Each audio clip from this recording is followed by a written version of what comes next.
Hello, everyone. You're watching CCP Podcasting. Watching, enjoy it. Fun. Love life.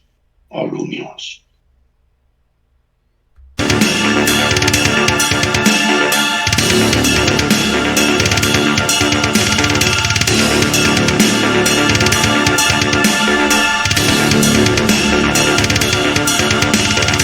Good evening. What is happening, friends of CCP Podcasting? Welcome to a very special live stream. As you can see, I'm Chris Page. He's Eric the Lariat Steele. And above us, the big man, the Beastman, is in the house. What's going on, guys? How we doing tonight? Eric, what's happening? What's going on, man? I mean, Beastman, you're what's going on, apparently. Yeah. I guess I'm talking. I'm honored to be here tonight. Thank you guys for having me. Oh, it's going to be fun. Thanks for the house, Beastman. Yeah, it's going to be a fun. It's the least I can do for you guys. It's a fun time tonight. This is our first time doing this live. We actually did an impromptu deal right before we were like, you want to do this on stream? Yeah, why not? So we're starting a little bit late, but it's all great. It's fun. We're going to have a great night. Eric set this up. Eric and the Beastman go back, have history. We're going to talk about some of that. We're going to talk about a little bit of his career and some of the things that he's taken care of. I mean, he's been all over the world. He's been in just about every federation known to man. Beast man, that is. Close. Close. Very close. Eric, let me turn it over to you and, let you kind of tell us how you and Beastman know each other, and then we'll start popping into some of these matches and get the Beastman's perspective on some of his stuff. Beastman and I are from the same state, completely different ends of the state. We met working around the state. For a while, he lived in the same city. Well, I lived about an hour from the city, but I worked in the city. No days. So, we just traveled together a lot, been on a ton of shows together, worked each other more times than I can count. He's become one of my best friends in the business, man. Love you, brother. Appreciate that. Means a lot. Thank you, man. I mean, but showed his wedding. Yes, he did. Look, there's different circumstances. All right, I'm sorry. I wanted to be there. It's okay. I just had to bust your chops, Beastman. We appreciate you stopping in and kind of impromptu coming on a live stream with us. I've watched a lot of your stuff, and Eric and I have done a spotlight show on you, and I saw some more of your stuff. And brother, your whole persona, it fits you to a T, and you have honed in on this character. Like, it's so viable and believable. I think that's one of the things I told Eric on our stream. I said, man, I dig it because it's so real and I could see it as a thing. But that's not how things started for you when you got into the business. We'll talk about a lot of this stuff. I want to go ahead and get started on this first match, and we'll kind of go through how you got started in the business and how you lost to that guy. I don't know how that's a thing, but Eric, we're gonna go ahead and get started on the match in 3, 2, 1, play. The capo has been in his first. This is CCW. Go ahead. Back in December with the Rad Boys. I'll say this. So Is it VCW? Not afraid to get dirty, not VCW. Yeah, this is my home promo. to go wild and This is like a small, quiet indie promotion. I got started by me a couple years ago. When you first got started, what brought you into wrestling? What was one of the things that drew you in back when you got started? My hatred for Hulk Hogan. Oh, stop. I love it. I knew that pop, Eric. I love it. I did too. As soon as you said it. No. and that bone given to a So, member here. honestly, it was Hulk Hogan. First time I ever saw it, I was maybe 4 or 5 years old, and I just remember watching Superstars on TV with my grandma and my mom. My mom had a huge crush on Bret Hart. She'd always take me to the matches when they were at the Civic Center. So, I mean, I just fell in love with it. Nothing else I ever went. Like I never had any passion for anything else. I have a feeling this is In my life, this is all I ever wanted to do. And here I am at 37 years old, married with no kids, and still doing it. Now I collect wrestling figures. That's my other passion. So, Yeah. Newlywed, congratulations on that. thank you. Yeah, you. My wife just like laughed at me when I said Let that. me ask you this: was it your mom or your grandma? You said that was there when Ivan Koloff beat up Bruno, and you called her. Did you call your mom or your grandma when I booked you against Ivan? My mom. So my mom, Okay. my mom was there when she saw Bruno get beat by Ivan Koloff. So, like, I don't know why she was there, but she was there, and she has the ticket stub to prove it.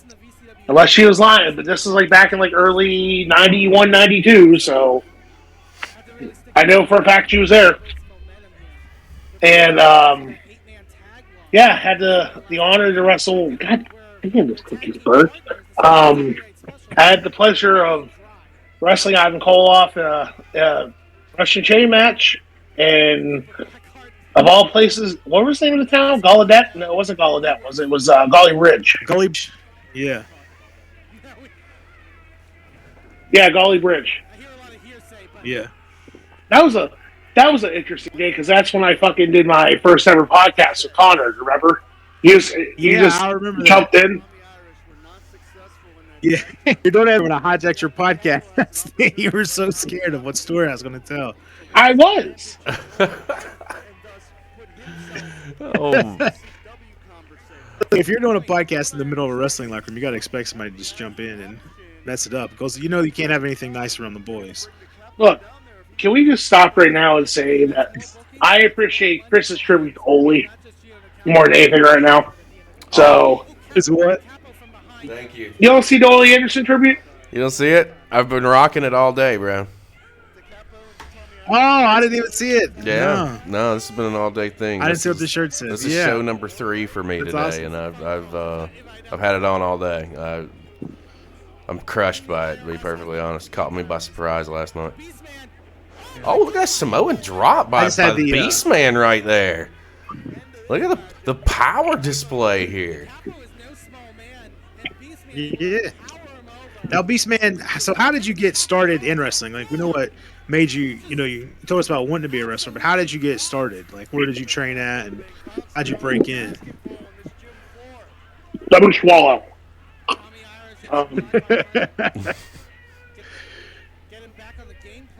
So, I was 14. Went to my first ever indie show ever. Main event was T. Ranchula versus Doink the Clown, of course.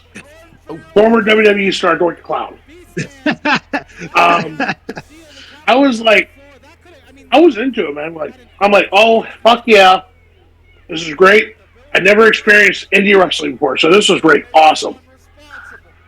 There was a guy who came out named Sweet Stevie Lee. Gun to Mike. You got something to say, Pat? I was a stuttering 230 pounds back then in high school, okay? So, I'm like, you want to do some? Thanks, Lamana, for the bulldozer reference. So, damn it, that was the one thing we weren't supposed to talk about. No, that's not Admon. That is Jim LaMotta and Even, my commentators. Really good commentators. Two of the best. Glad to have them on my team. So it's me and Stevie Lee. I'm just looking at him. He's like challenging. He's like, "You want to come to the ring? Do something about it." Of course, being 14 years old, no rails. I slid in the ring. Okay. And he proceeded to give me the best working stomp I ever got in my life. Little did I know, and then security pulls me out. And it's these two fat dudes that are fatter than me. You do that again, you're going to have to get out of here. I said, I'm sitting right here. You have to give me my money back. So, end of the show, I go up to the promoter, and I said, hey, what do I got to do to be a wrestler? And they said, "Are you trained?" I said, "I am not. What do I got to do to get trained?" So, didn't really like give me any information. So I started coming to shows, and like when they were running, XW I think was the name of the place. Ran by a guy named Big Dog, who actually just passed away on Sunday. So, Oh man, sorry to hear that. love you, Sean. Thank you for the great opportunity when we first started. So, he has his nephew Curtis wrestles, and my next couple of VCW shots, I'm bringing him in to give him a chance. So I'm happy to say about that. Wish he would be there, but it's unfortunate what happened. Yeah. So fast forward 2015, not 2015, 2003, went to a show in Neps, Ohio, helped with the ring, got to get in there and learn how to bump. So I took my first bumps in a ball field in Neps, Ohio. Gangrel was on the show. First time I ever met Dave, and Dave had was doing the fun gimmick still. He still does it. The mist with the red blood. Got on my shirt. I said, "Hey, bro, you get the show. You get stuff on the shirt." I don't worry about it, kid. So after all that, after the match and everything like that, tore it down. Got to talk to some of the wrestlers. Then there was another show. It was a different show. It was a different promotion. It was called Black Diamond Wrestling debut show. So I contacted the named Rick. We talked for a little bit. Went down, helped him set up. He was kind of like shocked at how big I was because like, we thought you were gonna be some skinny fuck. I'm like, nope. So they went in, helped set up, did my thing, then got my first opportunity of match to the Battle Royal that night. I've been hooked ever since. So that's kind of like how I kind of like got my feet like clinched in the business. So I moved away, went to college. Well, before I went to college, there was a promoter out in Pittsburgh that wanted to run shows in West Virginia. And unfortunately, on this day, I was there helping out. And he said, "Would you get those cookies?" No more. So I had met this guy named Aaron. We'll just leave it at that. He,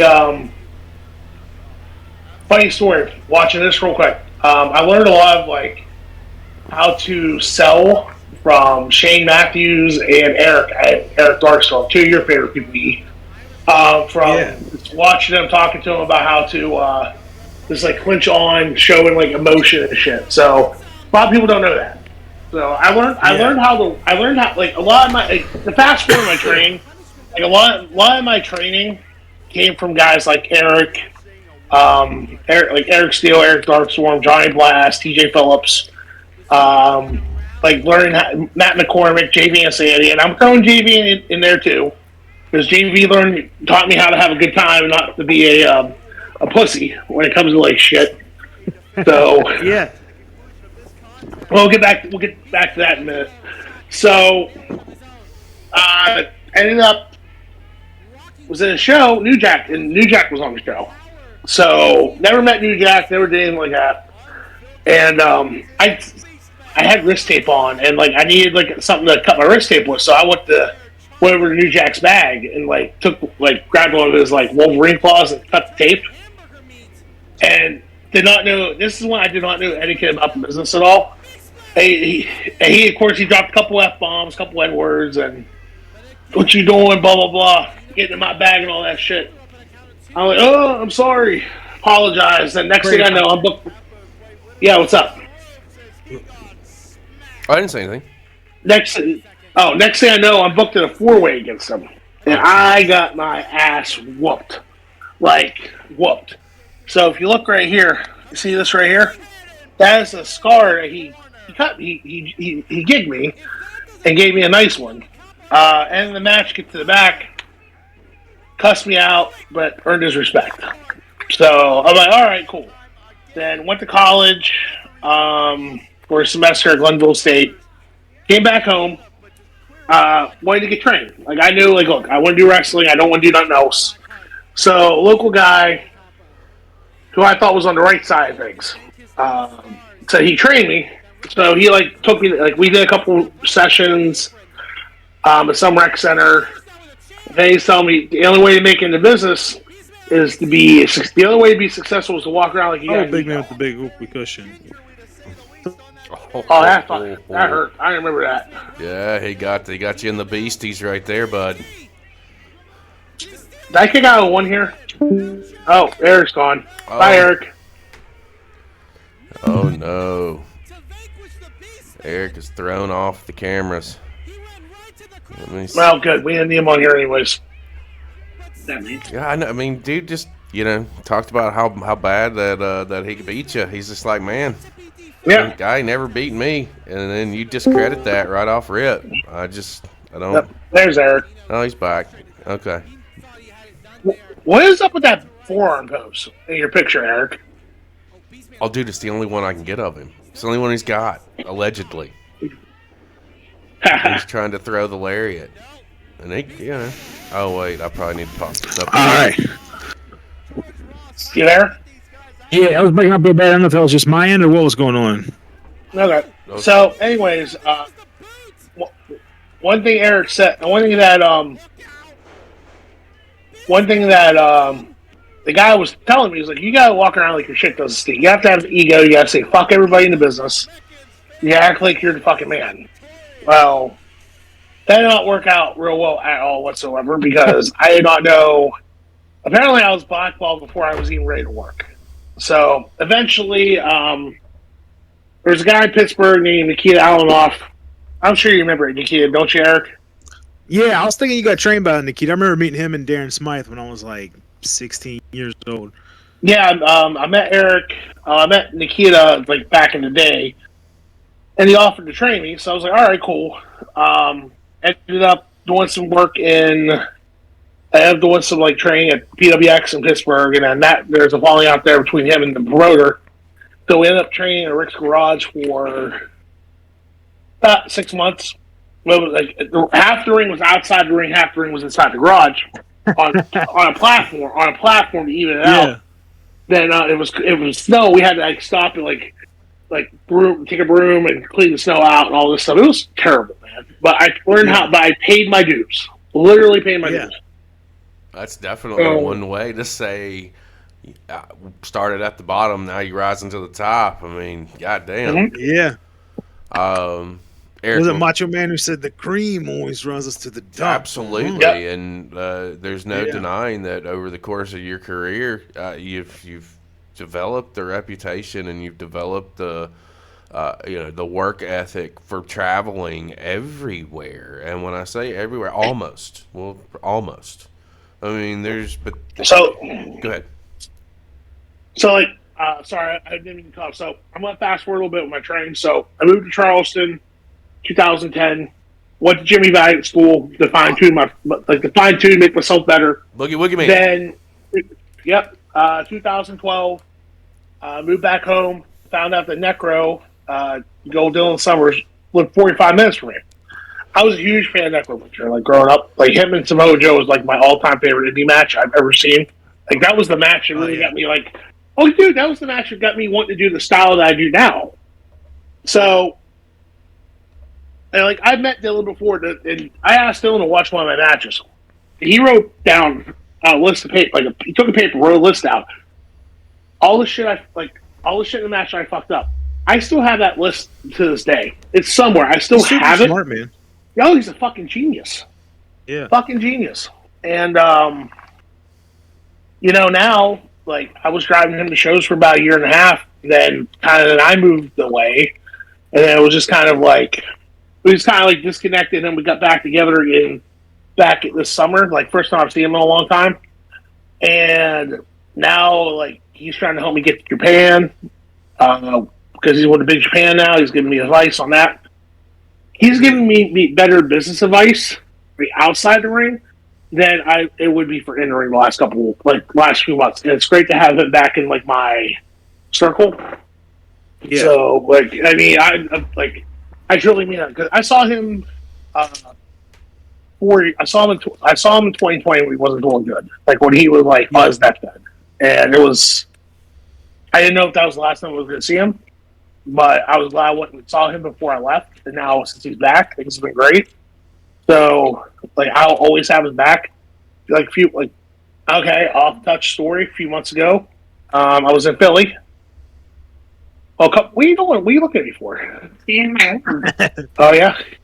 So he was I was in Philly for a show, and saw he was like I was at the local strip club that we always go to, and I know Eric. I still go to strip clubs. So ballets are what I call those.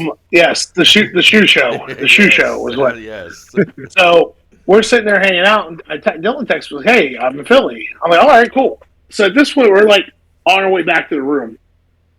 He doesn't have nowhere to go, so I'm like, "Where are you at? Tell him where you at." Got him an Uber, brought him to the hotel, stayed with us till we had to leave next morning to the airport. So yeah. Is that the Legends of Wrestling thing? Is that what it's called? Icons of Wrestling? Icons, that's what it is, yeah. Yeah, that's what it was. Yeah. And Negro is somebody that, like, I've hung out with him, I hung out with him for a while around the area, but I never got to work with him, man. I've always wanted to work with Necro. Well? Like his match, talk about his match with Samoa Joe. I love his match with Low Key. Oh, which one? At the same time, yeah. From IWA. East or Mid-South? Mid-South. It was like right before he wrestled Samoa Joe in Philly. Was that when he passed out from the Dragon Sleeper? Yeah, yeah. Such a good match. And have you seen the one he has with Roderick Strong before that? No, I haven't seen that one yet. Dylan, Necro Butcher beats Roderick Strong with an O'Connor roll. Dude, that's how most of his he beat Masada with a fucking O'Connor roll too. Yeah, it's something you never expect. I'm diehard for any kind of cradle. Let's go. I'm here for any kind of cradle win. I think they're great. Yeah. We're gonna jump into this next match, Eric. We'll go ahead and get it started in 3, 2, 1. Now, Eric, I want Beastman and Johnny Blast, right? This is Johnny Blast. Now I want your insights on this match. Okay. I was at the show. I think I was the opener, and I was like, all right, it's Sunday. I'm getting out of here. Yeah, you took like 40 minutes.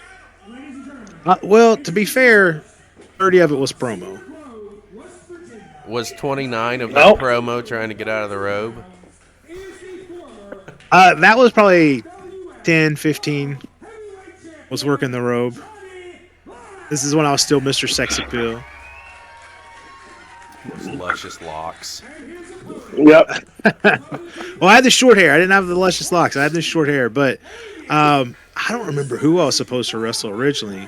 Because when I first started back, I was very picky and selective about who I would work with. And I don't remember who I was supposed to wrestle, and they canceled the morning of. And I was like, man, let me work Beastman. He's like, I got Beastman with Johnny. So it wound up being I tagged that I met once or twice, and against two guys I had no idea who they were, and it just kind of turned into me squashing them. But after cutting a 20-minute promo. Is there any chance we can turn that sound down for this match? Because it's really not working. These commentators suck. And done. All right, thanks. Yeah, their commentators weren't shall good. Receive. It's that easy. So now, Johnny, how about? First of all, my first question about this whole situation, and I don't mean to sound disrespectful. Who the fuck is Johnny Blast? Former AIWF World Champion, brother.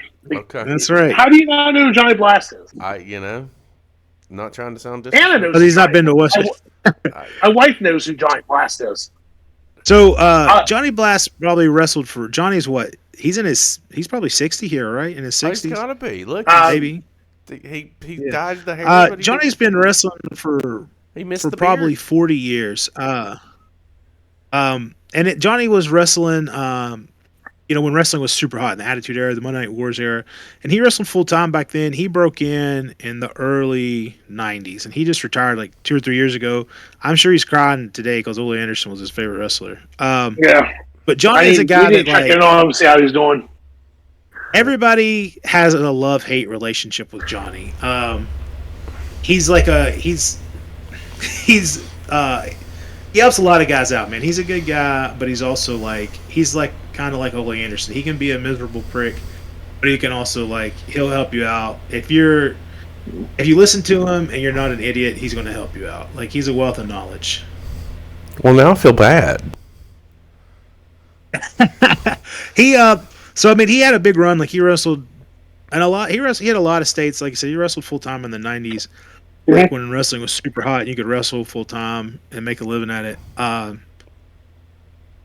He was a regional, I feel bad calling him a regional wrestler because I remember him getting super upset about that at Big Dan one time. Really? He was a mainstay in oh yeah. So when Big Dan first started, him and Johnny got into an argument about something, and Johnny called Dan a goof, and he said, "All right, Mr. Regional Wrestler." And Johnny got hot, man. That's one of the closest times I've ever seen Johnny getting to fight somebody. But Johnny was he worked in North, South Carolina, Virginia, and West Virginia a lot. West Virginia and Virginia mostly because he's lived in West Virginia. He's from Virginia. But he recently retired, just kind of hung him up out of nowhere. Mm-hmm. He's also the biggest stoner I've ever met. So. Wait a minute. Does he eclipse me? Oh yeah, sure. But he was Cheech and Chonging before you were off the bottle. Probably. I still remember when he would ask me every once in a while to give a ride to the TV station at work. He's like, "Hey, Bobby, can you go to the store pick me up something?" I'm like, if you remember when it's E5 shit that he was like the fake Smiths he was in love with. Oh yeah, he was. Oh, I forgot about that. Yeah, he was all about that shit. To quote him the best, "I'm gonna go get my Smiths. I'm gonna go work for Leonard. Go get my Smiths, and then I'm gonna go home and watch Cheaters in my recliner and go to bed." Look, yeah, Johnny was told he was from the 70s. Johnny didn't do a move invented after 1989, except for the Face Buster. Yep. He did the Xbox Face Buster. But he is the biggest Lucha fan I've ever met. I'm popping for the Cheaters reference. That's such a classically underrated Cheaters television show. Yeah. Cheaters, VH1 Classics, and Lucha Libre. That was his pop-up jam. video, dude. Beastman, I want to go to the chat real quick. Friend of the show, Max Stone, wanted to ask you at what point...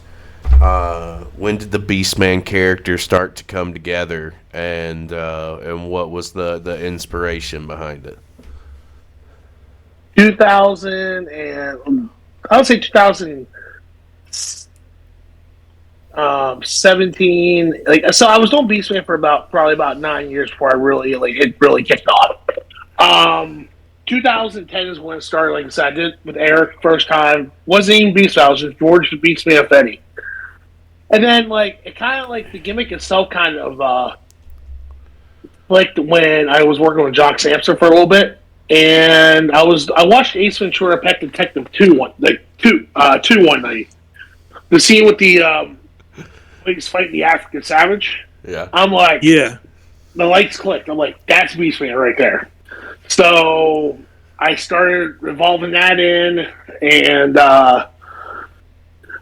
shit. And it just, started swinging the fucking chain like Bruce Brody. A lot of people are happy I don't do that no more. I went from that to the bone. Much just safer. a lot of things yes, much safer. So, and I would really say everything the whole gimmick came together in 2019 is when I really that's when it really hit, and that's when it started blowing up. So I would say I'd probably say 2015, 2016 is when I really started working the gimmick with my with my wrestling skills, and then everything just clicked. It was it literally was starting new. And what I mean by that is okay, I know how to work, I know how to do the moves, I know the psychology, but it's a whole different thing now because now I have to and I have to put this personality. I can't talk, can't cut promos. So I have to what can I do to make my shit better to where I don't need that? Even though I could cut a promo if I want to, but it's just I can't because Beastman is husk, gibberish, husk. But what? My wife's just looking at me. She keeps she's standing right in front of me. There, she's just like. She says, "Come join us. You can come and join us. That's okay." She wants nothing to do with this. Oh, okay. So, but yeah, I would say probably about. It was just like I had to retrain myself as a wrestler to learn how to wrestle athletes. And Yeah. it's weird now because if I try to wrestle like normal, I can't do it. I'm not a hip toss arm drag leapfrog. Never have, never will. But it's more lock up, headlock, punch, kick, Irish whip, splash. That's all you need, man. That's what I say. You don't need. It's You all don't need a massive repertoire. You're the fucking Beastman. No. Your job is not. I think one thing I was talking to Eric about when we were watching your spotlight video. I was like, he doesn't need to win. He's coming out here to hurt you. Who gives a fuck about the win? He's gonna leave his mark. He's gonna destroy you. He's the Beastman, for fuck's sake. And speaking of that, Johnny Blash is beating my count out. Oh, You got your by count out? Oh, Yeah. lost by count out. Oh. Motherfucker. That was another thing about Johnny, too. That was his catchphrase. It didn't. Fucker. He always said that for no fucking reason. Oh man. Hey, man. Am I right or am I wrong, E? Am I right? You're right. You're right. That was his favorite thing. Well, I draw out my fucker every now and then, so that's why I was like, Johnny- "Damn, he's gonna Yeah. catch me fucking doing it in a minute, and it's gonna drive me crazy." But yeah, not when I came back, Johnny was one of the only people in the locker room that I knew, and I was like, "Who are all these people?" I was going for 4 years. Who are these guys? People started schools that didn't even start schools.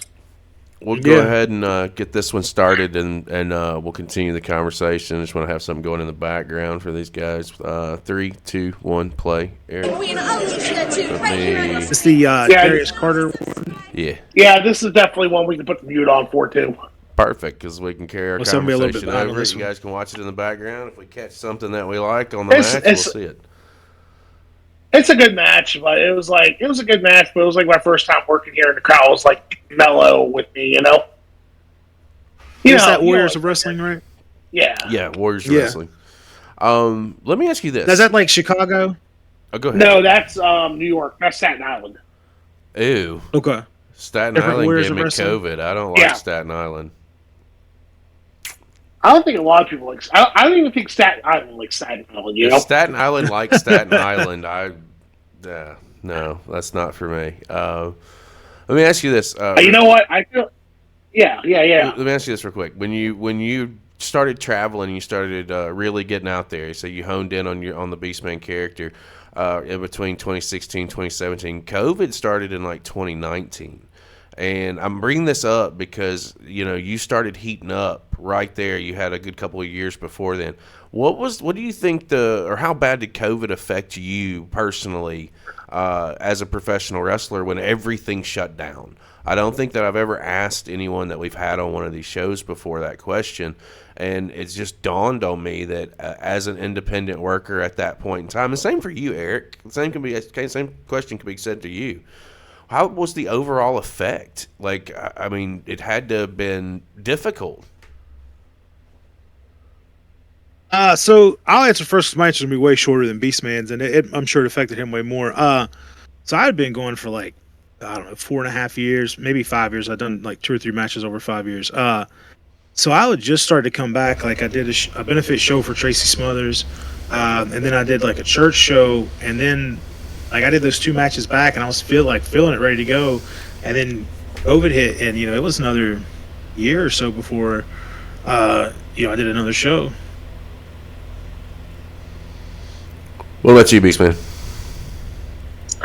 So everybody has their opinions on the pandemic and shit like that. For me, I felt like the pandemic actually kind of made me thrive a little bit more because you're right. All these places were shut down. Nobody was running shows. I believe. You okay, Honey Bear? Yeah, I'm gonna go. Okay. I believe that like if I'm gonna get it, I'm gonna get it. If I'm gonna die, I'm gonna die.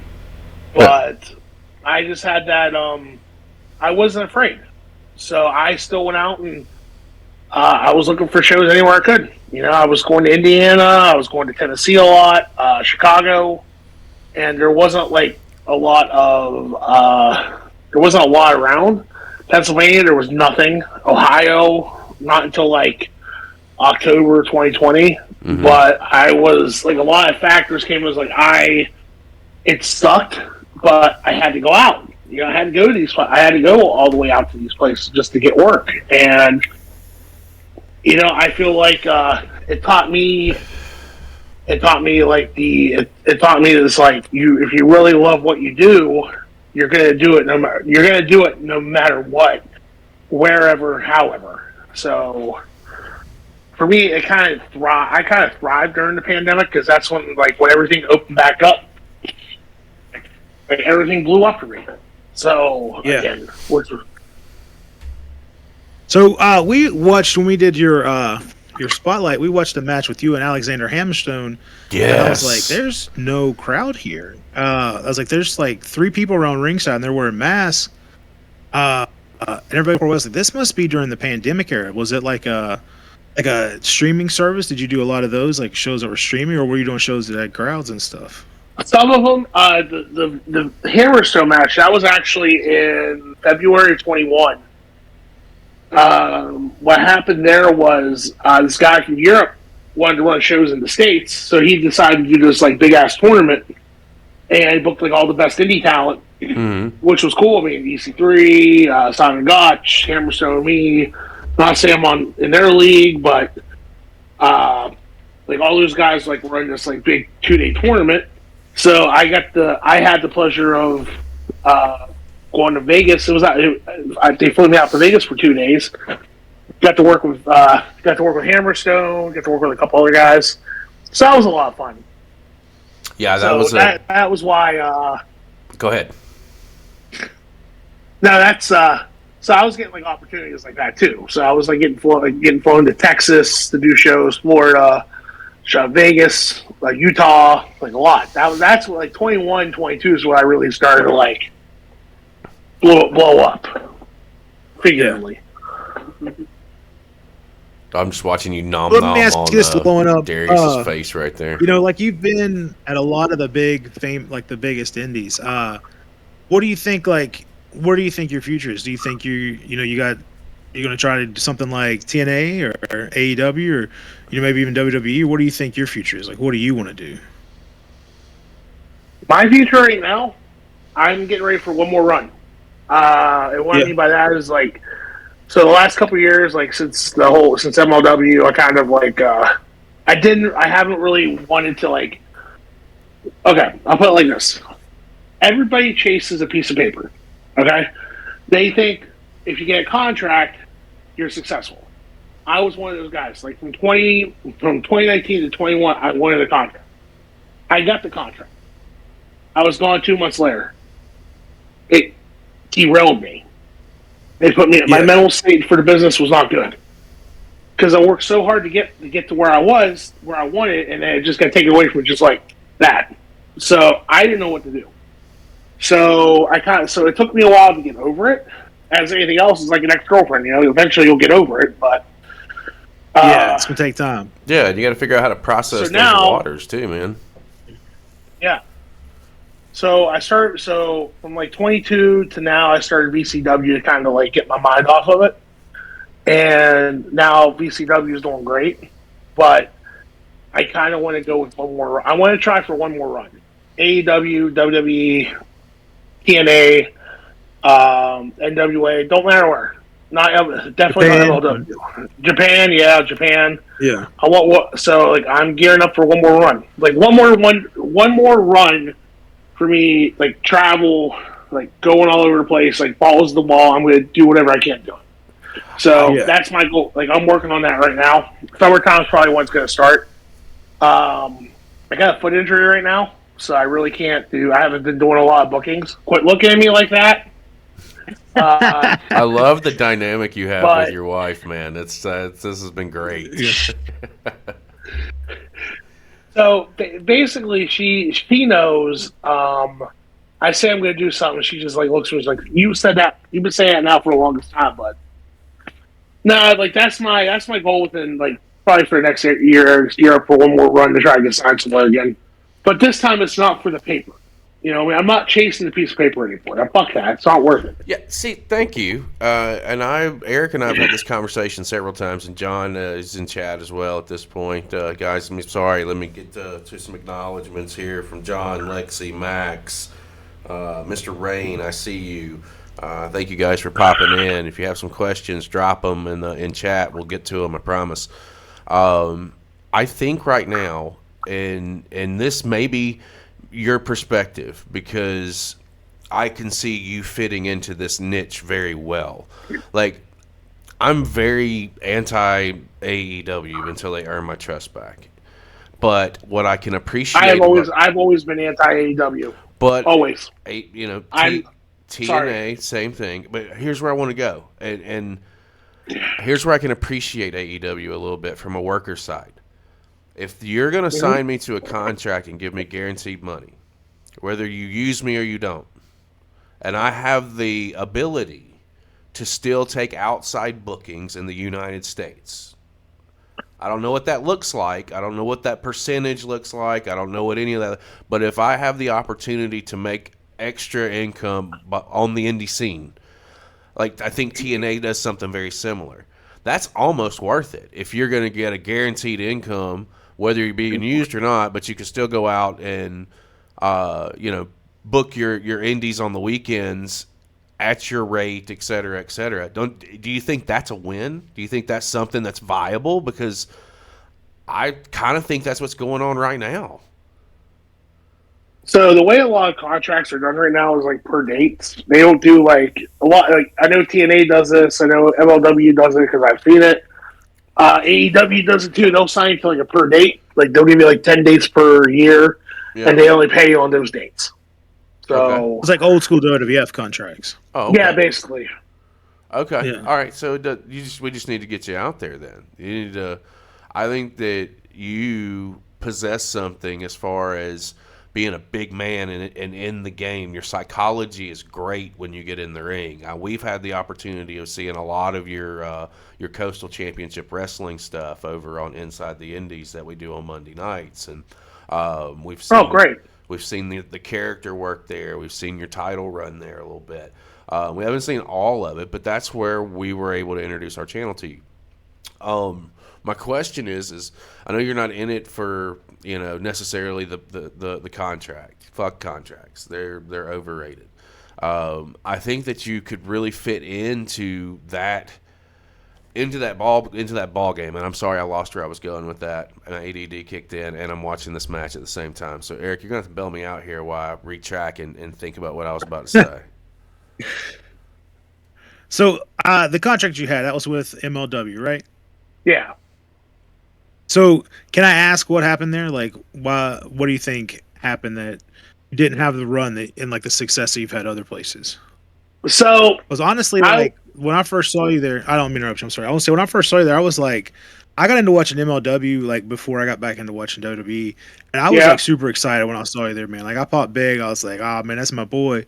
I thought you'd be a good fit there, man, because they had a lot of big guys that I thought you could work with. So I was just kind of surprised at how they used you. What do you think? What do you think happened there? Man, I don't know. They say one thing and I believe another. So I feel like me personally, it's like they didn't really know what they were going to do. They just signed me just to have me there. So it is like, to me, it felt like, oh, we're going to book you for a show.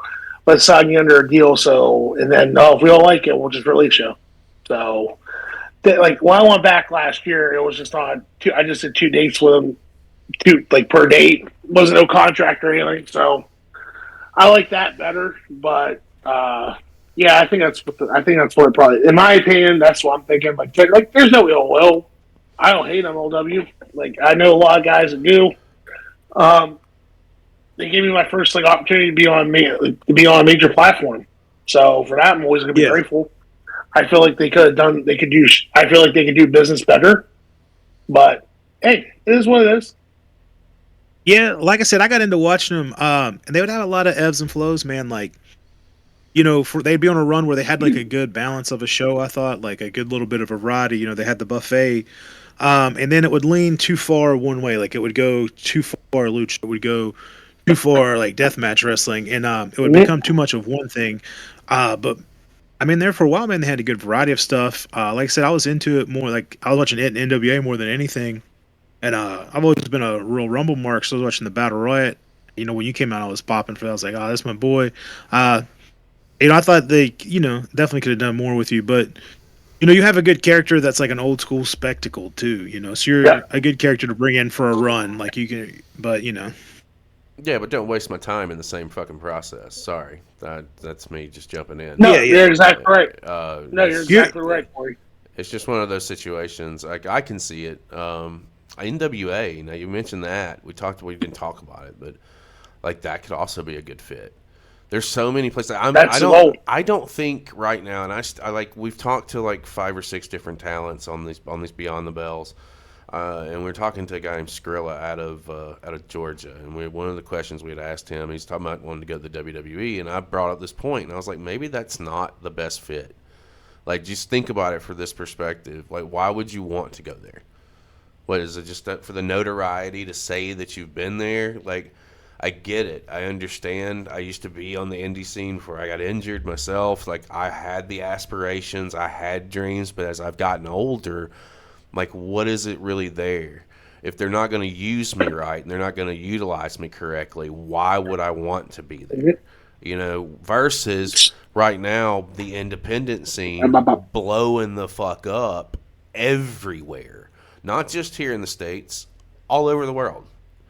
And you have the opportunity to really and truly dictate your own pace. And as we've talked about, the cream rises to the top. Your game is there. Like, once you get back out there and you get past this injury, you get your recovery in, I don't see how you don't come back and make a splash wherever you choose to step foot into the ring.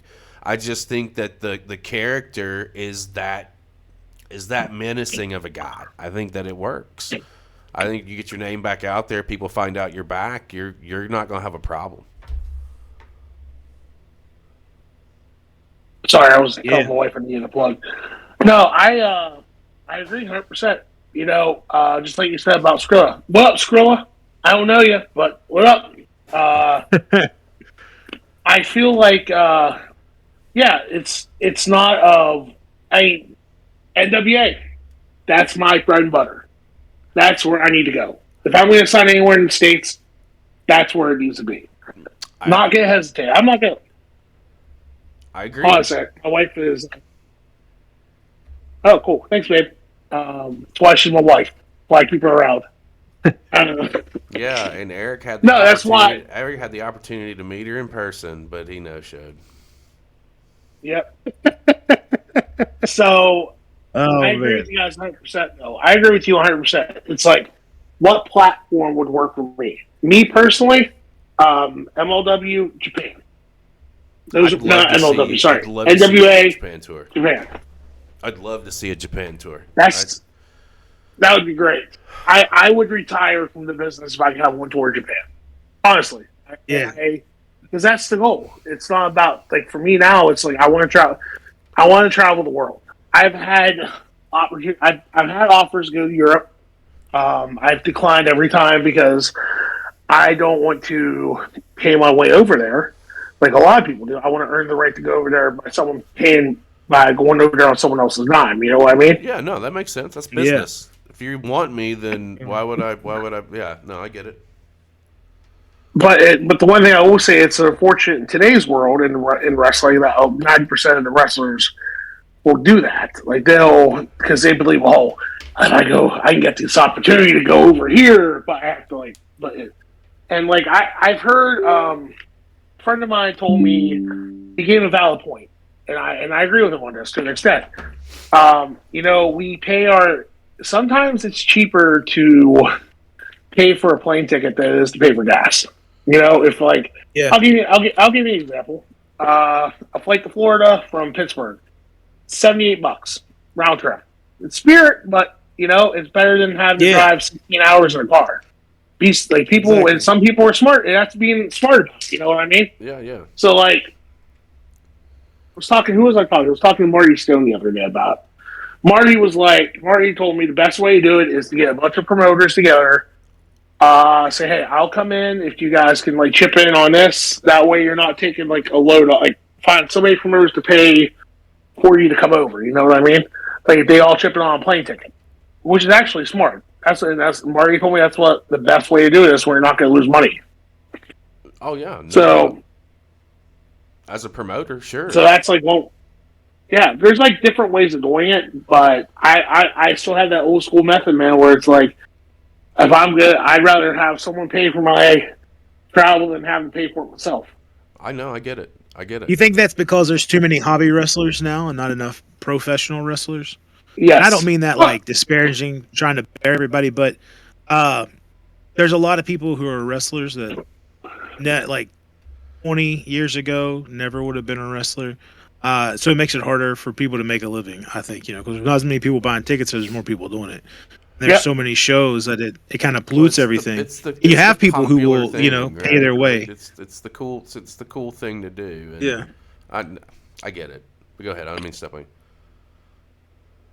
No, you're good. And I'm just saying, like, there's a lot of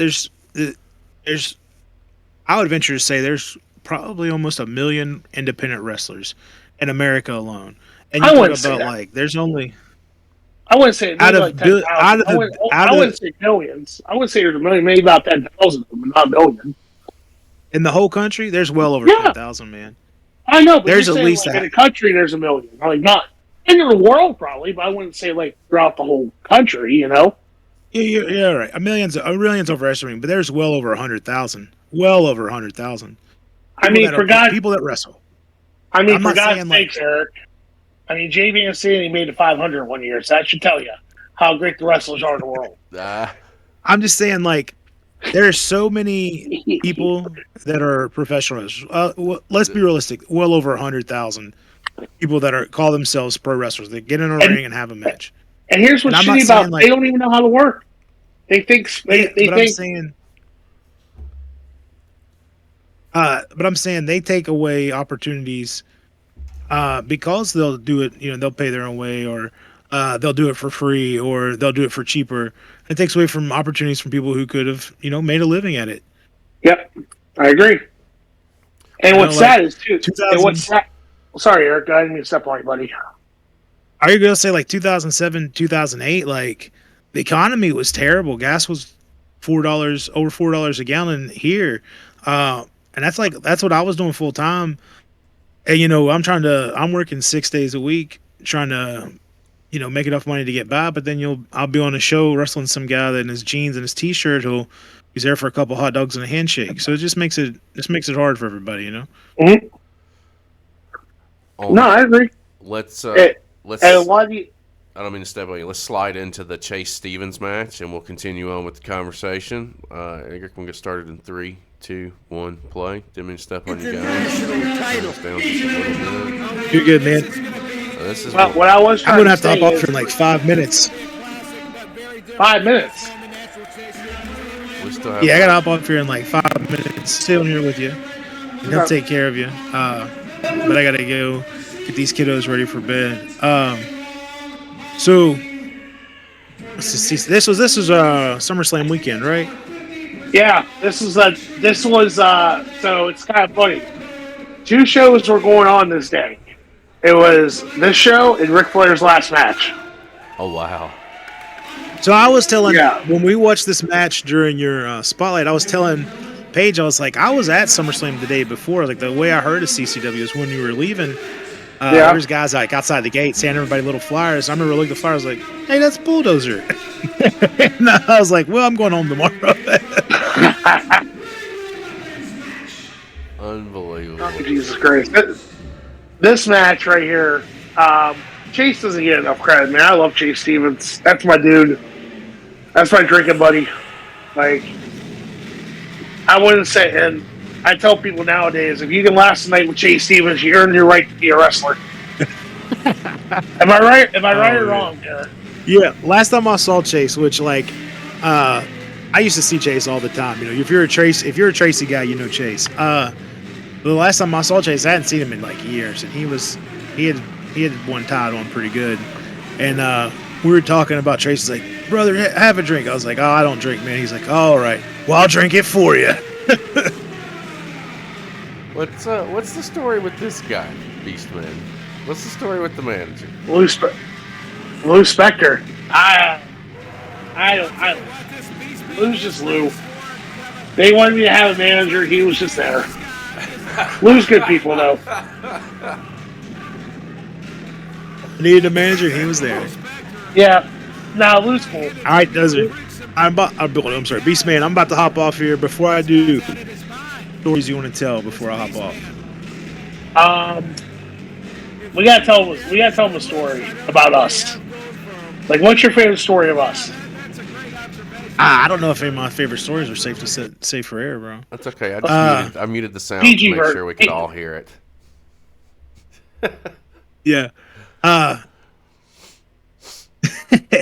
don't know, man. We've had a lot of wild times together, man. A lot of fun times together. We made a lot of road trips back and forth together. We've had so many good stories.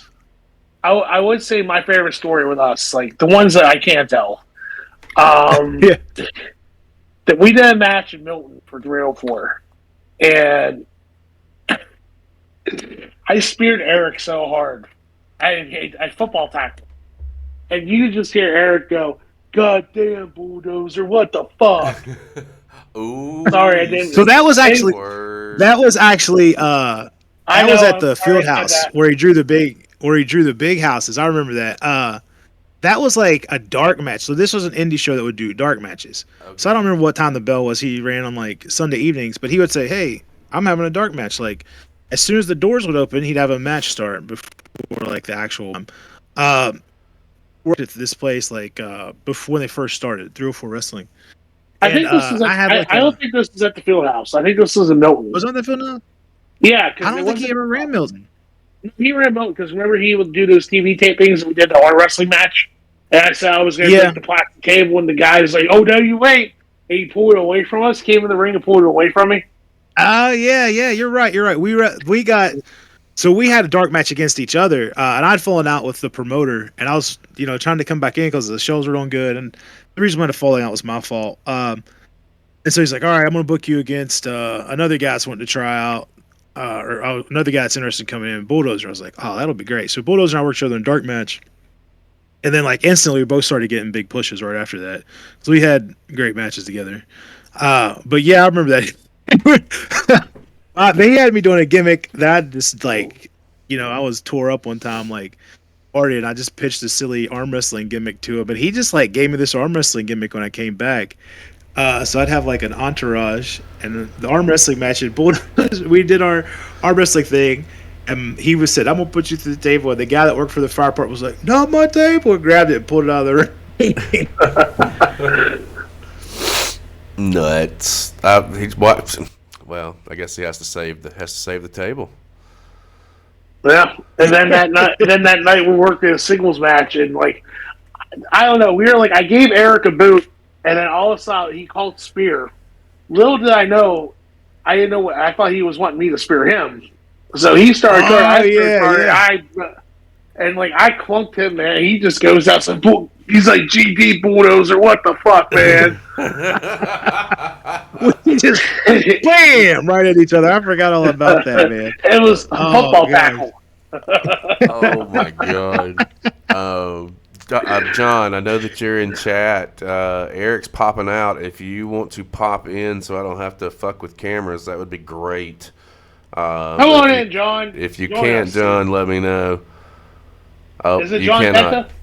John cannot. So John Tenta's not alive anymore. Hey, funny story, and this is no lie. So the guy, the Dark Side of the Ring episode's coming up. The guy that's who's playing John Tenta in the shadow scenes is my son. Is my Canadian son. Oh yeah. Did you not? Canadians. Yeah, there's a guy. Is that the caveman? The caveman or whatever? No, not Ugg the caveman. No, this guy's the Montreal Beast is what he calls himself. Yeah. I met him when I was in Montreal back in September, and I've heard of this guy because I've known of this guy because people would send me videos of this guy trying to go through a table, and it was not me, it was somebody else. So I walk up to him and I said, "So, you're the guy that's trying to impersonate me, huh?" He's like, "Yes." And it's the first thing he said, "Yes, I am." So basically, his gimmick that he does is a copy of me. I'm like, "Hey, I don't know what this. I'm not. I can't get mad. Imitation is the best form of flattery, I guess." So all I know is I call him my Canadian son. But he's playing Earthquake. He's the Earthquake in the video, in the shadow scenes in Dark Side of the Ring. That's awesome. All right, guys, I gotta hop off here. Okay. Beastman, love you, buddy. Paige, I'll holler at you, buddy. All right, man. You guys See you, Steel. Love you, man. Later, man. Have a good one. All right, let me fix the cameras now. You're fine. You know what? The Beastman's camera didn't mess up. It's just mine. That's interesting how that worked out. So I'm just watching this real quick. While you got anybody else coming on, or no, man? It's just me and you the rest of the way out. If that's okay. That's fine with me. Let me take care of some tag stuff. Lexi Gold in chat hollered out Chase Stevens. I think she's a big Chase Stevens fan. And you're talking about who doesn't love Chase Stevens? You're talking about how you just didn't get enough credit with this particular contest. This is one that I've seen back, and you guys tear it down here. Yeah, man. Let me give you a little bit more screen. Knock that down. I hear a little volume as we can talk through. Yeah, this is a big night for you in CCW. It is. This is their competing with Flair's last match. You got me and you got two shows. Me and Chase Stevens on top and Ric Flair on the other. Who's going to draw more? I think we had the better match. I will say we had the better main event that night. So I would say you're probably correct, and probably the better card, to be perfectly honest. As far as the wrestling was, this is one of the shows. I believe John and I watched back on a Monday night of the full show, and Eric and I had watched this on your spotlight, so I've seen the full show. I think it's interesting to see how far you've come so quick. From 2016 through now. I was watching back. He brought up Hammerstone specifically because he knows I'm a Hammerstone mark, and I was talking about the same concept with a couple other friends of mine when it came to the independent scene, and why would I sign big when I can punch my own fucking ticket? That just doesn't necessarily compute with me, especially with how big things are getting. And then two, I really want to pick your brain about your own Fed. I think for someone to be as young as you are, what prompted you to steer yourself in that direction to start your own shit? Well, it was more of I was living in West Virginia. There was no wrestling in my area. None. Black Diamond kind of took a hiatus for a while. There was one promotion running a few minutes from my house, but it wasn't doing. They only ran once every 4 months. So I just thought now was the time. I wanted to do 5 shows just to see if there'd be interest. I ran one show. One show became 35. Right. So here we just had our 2-year anniversary last week. That's going to be a hard job to do. Chase got his things are good. Just finished up with our big anniversary angles. Now we're going into this year. We got 3 shows back to back coming up here next week in March. That's exciting. Never thought I would do 3 shows in 3 days in a row. So it's kind of because that was my biggest goal. If I was going to keep WCW running, I wanted to do a weekend thing, do Friday, Saturday, Sunday. Yeah. So being able to do this and having the resources to do it, It's very nice, and like we've had a lot of support. We got a lot of talent coming in. I've always been the guy that's willing to give opportunity if you show you want to be here. You know, so that's like my biggest thing. Like I don't make a ton of money off of it. I mean, there's the Wheeling area is like a very rural area when it comes to finances and the economy and stuff like that. So like we have to maintain low ticket prices compared to like Pittsburgh, where people are charging like $30-$40 for like ringside general admission, to where I'm charging $20 for front row, $10 for the rest, and it's rough. But you know, I have a great roster of guys. These guys would do anything for me, which is great, you know. She's a big supporter of it. She runs the front of the house. She's giving me dirty looks because I said that, but well, you gotta have somebody you trust in that. You gotta have somebody to trust in that position. You know, like you have to. I get it. I think that it brings a different with you personally, like. It's multifaceted. It brings another element to your game that you can present elsewhere for yourself, right? Like I've run my own company for X amount of years. I have you have the business mentality when you're out on the road. So promoters would be stupid to try and fuck you is ultimately where I'm going at. Like it would just be a dumb decision, a dumb move to make. Go on, Chase. He's trying to buy himself time. No, I agree, and like thinking like it's weird because I always say I'm still one of the boys, but like I think like a promoter now when it comes to like how I do decisions on matches and how I book my stuff and like what makes sense, and it's a whole different mindset, especially when I'm working too, because you want to make sure that. The biggest thing is like for me is time, staying on time. You don't want to be there till like 10 o'clock, 11 o'clock at night. You want to make sure that you're there, you're done, you get your match in. Don't try to be a show off. You want to make it like a team effort. And that's like I've always been a team player, but it's like sometimes you have that selfishness with things, but like now it's like more of like what can we do to make the show better type thing. And that's been like my mindset now ever since I started running, and that's how when I work my matches now, that's how I go into it as. We can't gloss over the fact that you legit just rocked Chase Stevens with someone's boot. Like no way that one was planned. I was like, he is a bloody mess now. Oh yeah, he bleeds a gusher here. That's for sure. Yep. Jesus. I'll tell you what.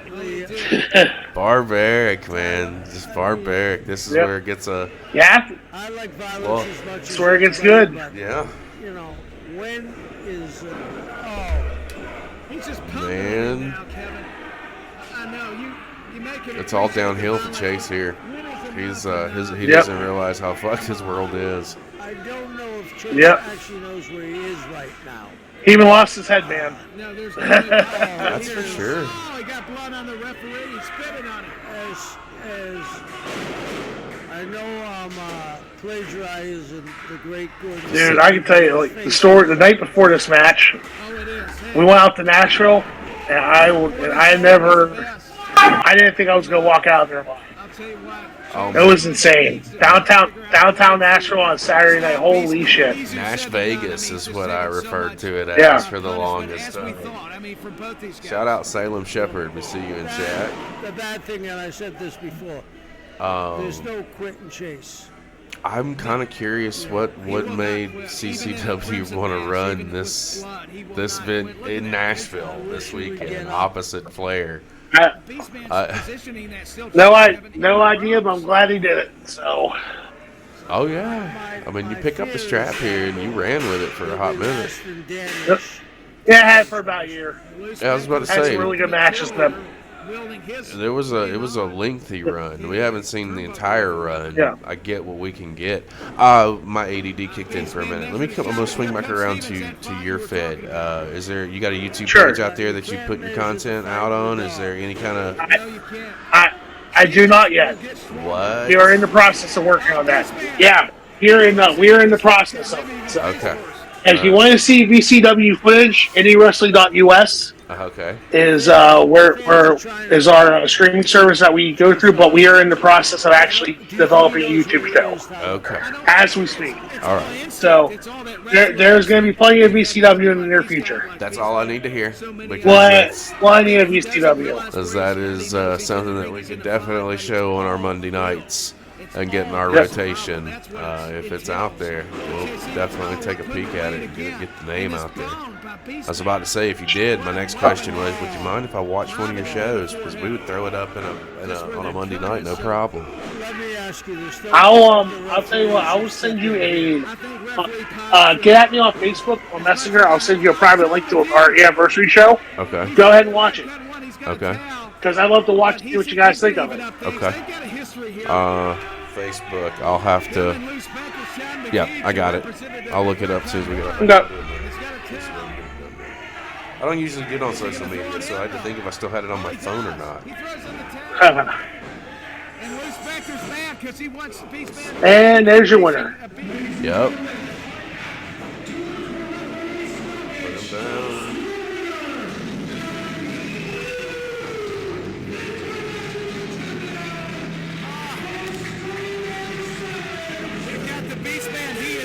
Can't believe it's going to be 2 years already since that match. I know. I was about to say that was almost. Well, one of these matches that we started with was almost 2 years or 3 years to the day. Yeah. I just hit you up, but it's under my real name, not my kayfabe name. So. Okay. No problem. Actually, let me see if I can do it real quick.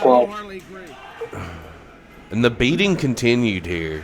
I don't know who that. So here's what I don't get. Who was this guy that just jumps up in the ring randomly and tries to be a badass, and then gets out of the ring? Oh shit! He'll be right back, guys. I promise you. I'm here. Okay. It put my face under your name again, and I was like, I'm not the Beastman. Oh shit! He'll be back. This guy jumps in the ring. Obviously has something to do with the show, right? This guy, right there. That's the owner of Redcon. Okay, well, I didn't like his appearance on this because he's just trying too hard. Yeah, I know. I'm just here. I just do my thing and go. Yep, nope. I ignore him. I thought that was hilarious that Granny tried to get you. I called out a Hulk Hogan moment. You remember on Nitro when there was a grandma that was trying to punch it? That was a Hogan moment right there, man. She was trying to come and get you, dude.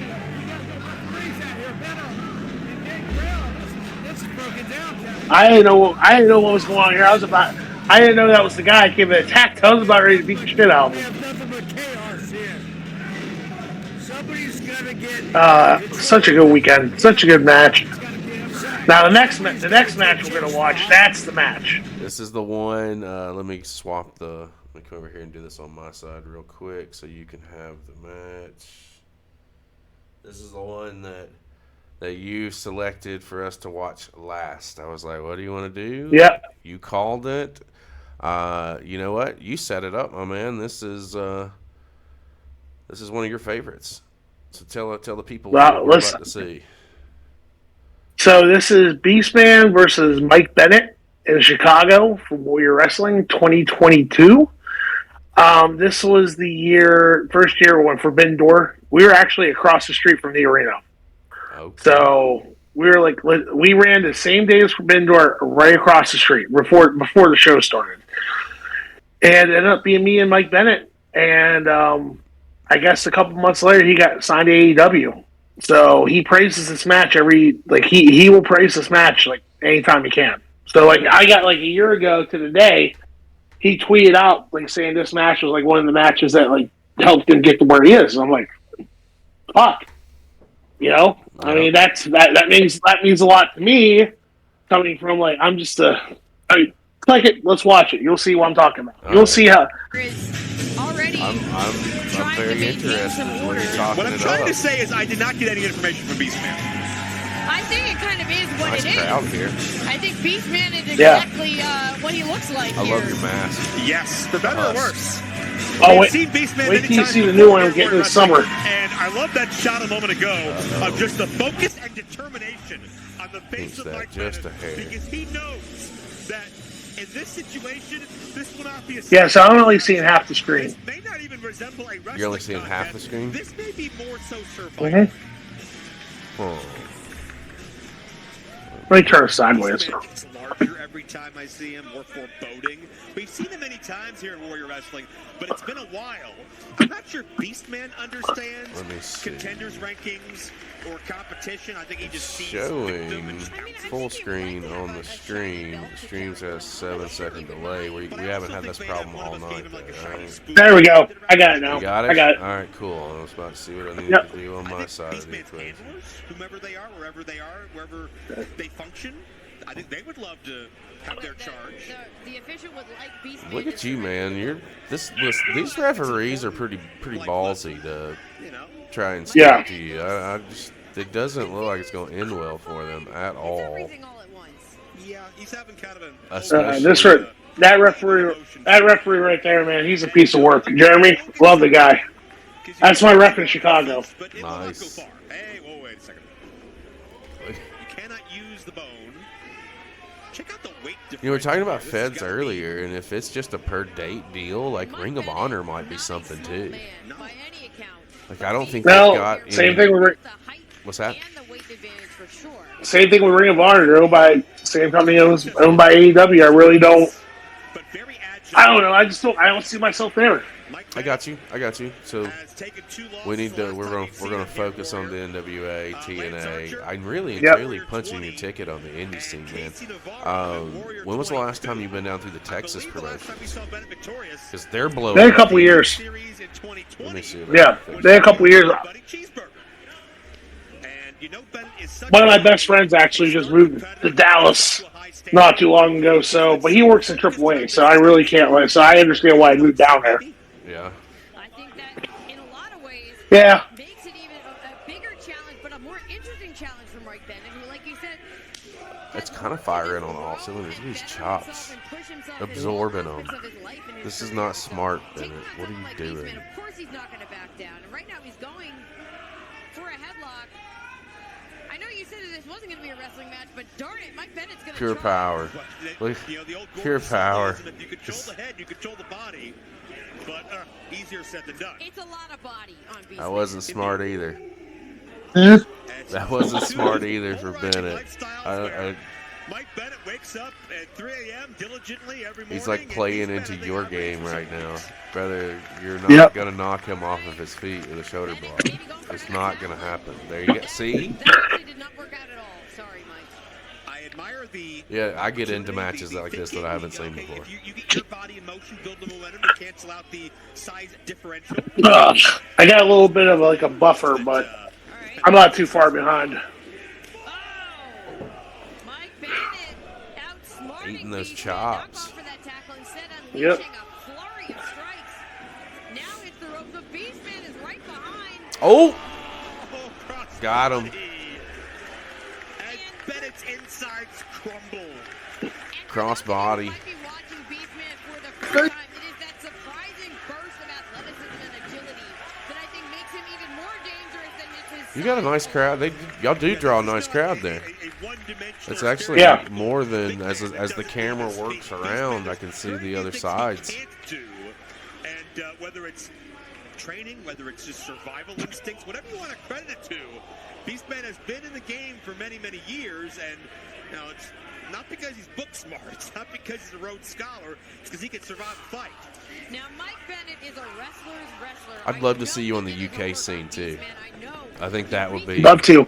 that would be fire. They got a lot of guys over there that you could work with. Well, if there's anybody on the stream that's from the UK, hit me up. Oh, always available for work. So here's the beautiful After thing. June, babe. here's the beautiful thing about what we have going on. Like the last 2 weeks, North Wrestling, which is it's over in the UK. We've made friends with them, and I tend to make friends with a lot of independent promotions. So I'll talk with you, and I'll put you in touch with some people that I've made contacts with. All right. That's how I like to help people, and it's wild how this ride has just happened. The one thing's led to another, it leads to another, it leads to another. It's just it's an endless cycle, and it's a beautiful thing sometimes. So I do have a couple of companies that I'll put you in touch with. I'd love Appreciate to it, buddy. Thank you. Would you go to Australia if the opportunity presented itself to do a couple of shots? Riot City Wrestling down there is fucking phenomenal. Of course. You don't have to ask me twice. I'm saying there's, yeah. You got my DMs now, so we'll be all right.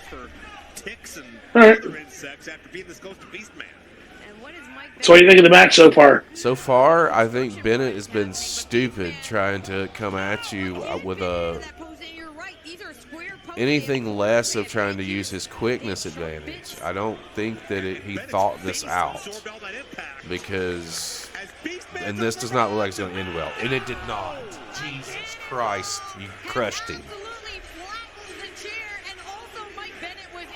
Oh my God, Bennett is dead. I saw you hit that on, we watched back, I guess it was like a 30-minute last man standing or something. I forget the opponent on the spotlight video. You hit that same move, and I thought that this dude was not getting up. I think that Bennett has sorely miscalculated himself here, and that he is paying the price for it. And it's showcasing you very, very well. And it's also showcasing him on the backside of it, of how well he is as far as working and making sure that whoever he's in the ring with looks like $1 million fucking bucks. A big spear right there. Just a 1. That was perfect. Not enough moves have been done. He doesn't have any offense yet. He hits the spear. It's viable for a 1 count. The big man kicks out. I'm glad you understand that. A lot of people don't understand that at all. Oh, bro, the psychology is what I'm all about. I really enjoy diving into matches. Unfortunately, my career was cut way short. I was only in the business for about 5 years before I fucked my knee up, and I was done. I would still be in it today if that was the case. Look at that. Single sit-out fucking power bomb. Bennett is still playing the wrong game. Wrong game, bro. Wrong game. He should be trying to, and I know it's cliche, but you'd almost have to think that in the psychological build for any match that's attached with you, somebody's going to want to take the leg. Like, that's the only real defense a smaller man has. You've got to take a wheel out. But the problem with that is when you're dealing with someone psychologically, in the psychological aspect of the match, like the Beastman here, you're going to be prone to that. Oh! Walked into that one. Again.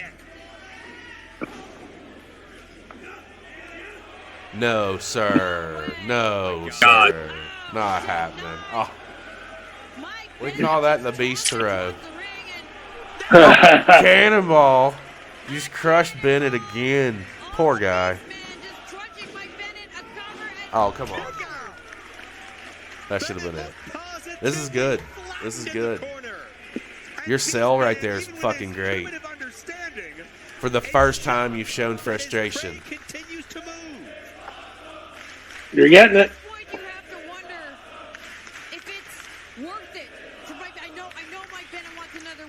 This is great. When you see, it's cool to get those chants. I'll be honest with you, it's cool to get those chants, but I don't work for those chants. You know what I mean? Yeah, no, I don't. I tell people all the time. I never worked for a chant, and truthfully, I didn't care if I won or lost. The only thing I cared about was, did I get a reaction? Look at these super kicks.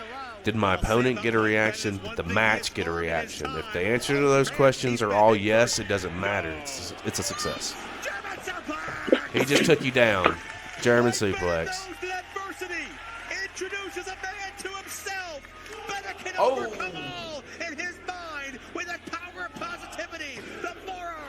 Just a 2. I thought that was it. I thought we were going home right there, brother. What were you guys thinking when you put this together?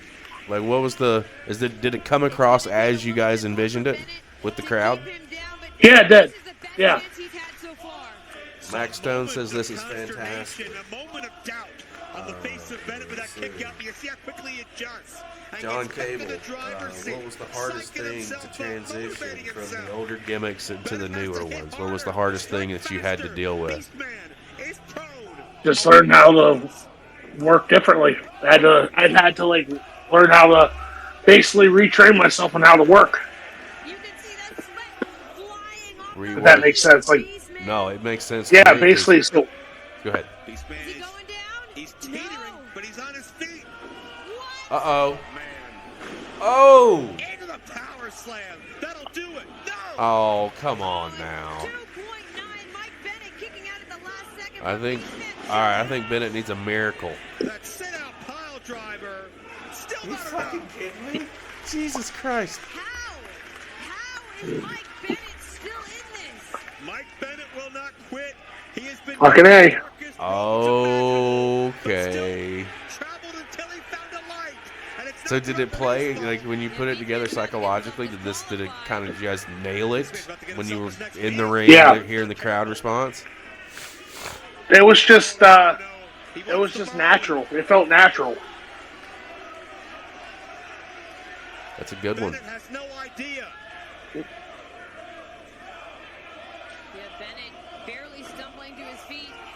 Oh no, you resulted for the bone. Hard shot rocks Beastman. Takes that vertical base. Shot from the tree down. Again. Discus forearm shot by Bennett. Stacks him up. Oh, he got him. The second time puts you down.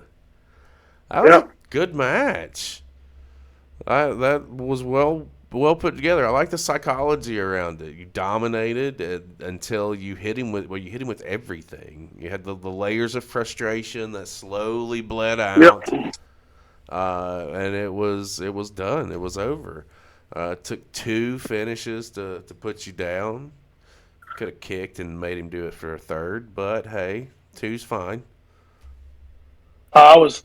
We had 30 seconds to go, so we just took it there. Nope, makes sense. Yeah. Time was not on our side. That's the thing. No. Let me ask you just a couple more questions for you, then we'll tie a bow on this because I really do appreciate you coming in and giving me some of your time this evening. Where do you see the business going moving forward? What do you think John asks this question all the time on some of our other shows with Beyond the Bell, or something similar to it. Where do you see the one thing that could change the business positively that would benefit everybody involved? I think it's something similar to that. John can correct me, but if there's one thing that you think that could change wrestling for the better, what would it be? I would say going back to its grassroots from 20 years ago, or knowing that like today's modern style is good. I enjoy it to an extent, but there's no storytelling involved. And the way you look at it, like a lot of companies nowadays, look at WWE, perfect example. What they go back to storytelling. You know, what I mean, they're matching their stories again. It's not they're not trying to do that Ring of Honor style Undertaker Shawn Michaels WrestleMania 25 match like everybody does anymore. They're trying to base everything off of old school storytelling again, which is great. And I feel like in 10, 15 years, history always repeats itself. You can only do so many Canadian careers before the crowd's not going to give a fuck. You know what I mean? And they're doing that now. You know, so that's why I think in a few years the moves ain't going to mean shit anymore, and they want to be emotionally invested again.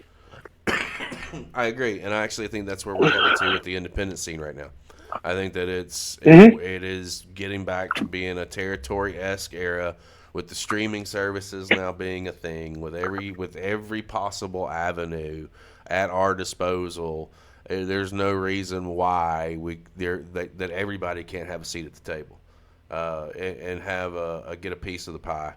If you will, especially guys that are out here busting their ass on the scene, and that's truthfully what it all comes down to is taking care of the guys that are out there entertaining us as the fans, and guys who can't get in there and go anymore like we once could.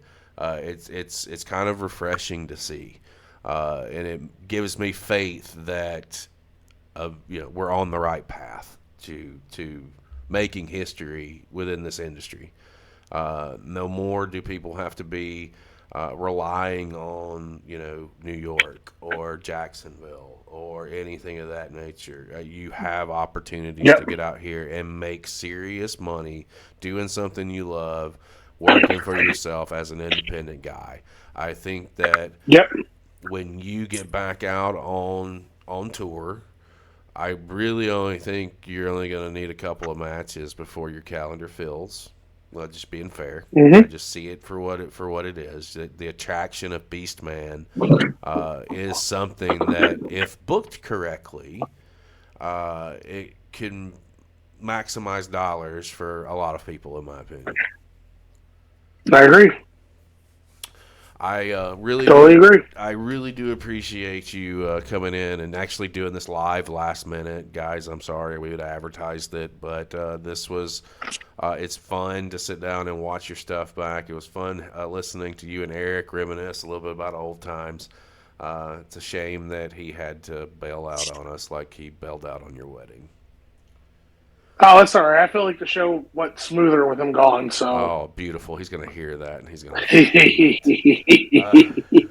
You got anything you want to say to anyone that's in our chat or watching this on replay on YouTube? So it looks like we've got John, Max, Lexi in chat. I don't know. There's a couple other people in here, but I can't see their names right now. But anything you want to say to our people before we close out? Thank you guys for taking your time out of your busy day to watch some bad wrestling. So I don't know if it's bad, but if you go down below, you're gonna see links to a lot of things Beastman. You'll see if you got merch links, right? You gotta have merch. I do. I have a pro wrestling team store, Beastman Husk. Like anything on socials, Beastman Husk. Simple as that. So all that will be down below. We'll be hit him up. Follow him on socials. Get his shit out there. If you see his stuff getting retweeted or if you see it, retweet it. Support independent wrestling. That's the easiest way you can do it. It's free. It costs you nothing. Yep. If you can, buy a T-shirt. If he's in your area, go see him. Check him out. Beastman, I appreciate it. I know that the people of the channel appreciate it. John Screaming, thank you for joining us. Awesome stuff from Max. We know that you're gonna do some big things, dude. You got it. It's there. It's teed up and ready for you. Thanks, man. All right, guys. I appreciate you having me on, man. Oh, no problem, bro. I'm Chris Page. This is the Beastman. Eric bailed, so piss off. We'll see you next time.